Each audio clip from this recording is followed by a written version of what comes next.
Welcome back to the Culture Friends YouTube channel. My name is Garrett, and today I'm bringing you a review/thoughts video for The Mandalorian Season 2 Episode 4 entitled The Siege. And this is another regression from the amazing episode that happened previously. Like, sure, a bunch of funny things happen in this episode. There's action, you learn some important things. But on the whole, you made a very uneventful episode that didn't have any stakes to it, was written pretty poorly, and I just didn't feel anything with it. It didn't, bring any emotion or excitement or, oh my god-ness out of it. It's just bland.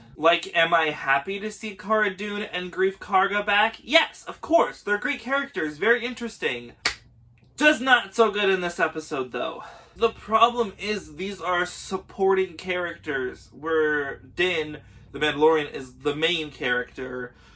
As is the child, I would guess those are two our leads, but, the child is a child. He's not, a full-ass person with personality and dialogue and stuff. He's more there for comedic effect. I don't want to compare the child to the Tesseract in Marvel, but he's kind of like that. He's the MacGuffin. He's the thing they have to keep safe.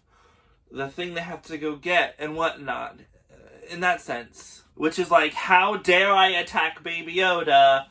But in this episode, he was just Baby Groot. Was in the board.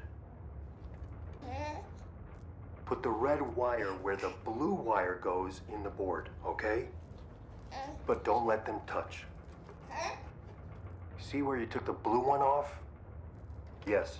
Now put the red one. You can follow the stuff that the child does in this episode and literally compare it to what Baby Groot does in Guardians of the Galaxy Volume 2. The child has a lengthy discussion with the Mandalorian about how to do something, and you don't know if he's actually going to do it or not. And I mean, in this case, he doesn't do it, he electrocutes himself. Baby Yoda also throws up after exciting and thrilling stuff in their ship happens. The comedy stuff with that just didn't land for me. It didn't work. In the sense that it didn't work in originality. Yes, I laughed. I loved what they did with the child. It just wasn't original, and it's not gonna stick around in my brain that stuff happened. We've seen a cute little thing throw up before because his ship did stuff. Why do you write Greef Karga to be so mean in this episode? And even then, Carl Weathers is directing. So if he didn't like how this was going, he could have been like, oh, I want to change this. Sure, Jon Favreau wrote the episode,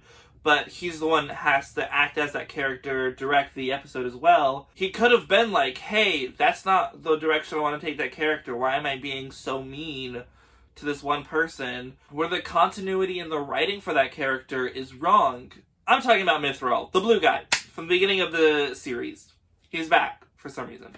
So at the beginning of the episode, he's like, oh, because of what happened in the first episode, he can't see out of his left eye. Then they want him to drive the speeder, but they want him to stay in the speeder. Then they want him to come out of the speeder to fix something, and then come up with them when they told him to stay in the speeder and keep it running. And then he's able to shoot a gun with one eye, basically, that works, unless he was lying before. And the continuity in that character is so off. It's a very badly written episode. And sure, the fun stuff of, whether or not Moff Gideon is trying to put Force into himself, be able to use the Force, since he has his, Darksaber and everything. I think that he's trying to use the blood from Baby Yoda to, be able to give people the Force. I think that's what's happening. Could be very wrong, but from transfusions and all those words used in the episode, I think that's what's happening. Considering the episode previous, we had the Mandalorian going around an Imperial location shooting stormtroopers. And in this episode, he goes around an Imperial location and shoots stormtroopers. And that's your, big action of the episode.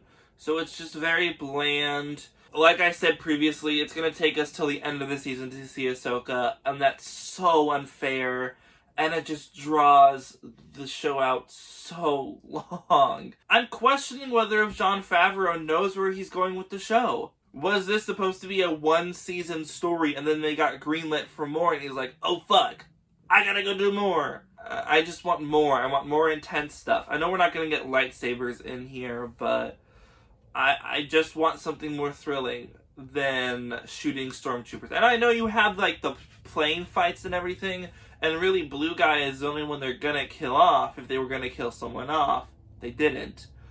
But it just seems very weird what they're doing with it. And you know that they're gonna be okay. So there's no stakes and shit.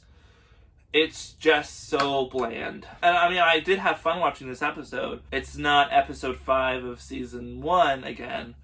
But it's just, I want them to get to where they're going and not take so long to get there. So that's my review / thoughts on The Siege, Chapter 12 of The Mandalorian. Let me know in the comments down below what you thought about it. If you like this video, give it a like. If you want to see more, hit that subscribe button. And I'll see y'all in the next video. Bye-bye! I feel like I just bashed this episode too harshly.